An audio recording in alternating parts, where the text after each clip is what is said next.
বাচ্চা, ছেলে ছেলে, বাবা মা সবাই কিন্তু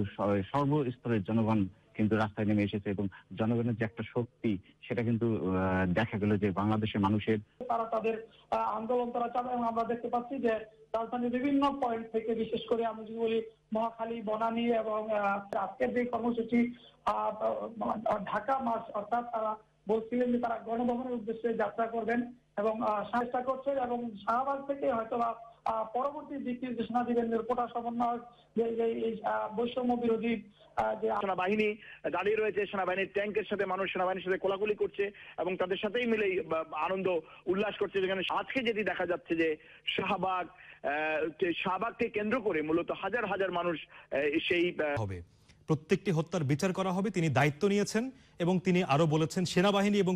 গণমাধ্যম কর্মীদের যেভাবে প্রবেশ দ্বারগুলোতে আসলে সবসময় রাখা হয়, আজকেও ঠিক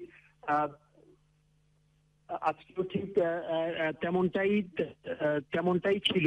এবং আমরা মোটামুটি আব্দুল্লাহপুর থেকে শুরু করে যতগুলো জায়গা আছে ঢাকার, আব্দুল্লাহপুর,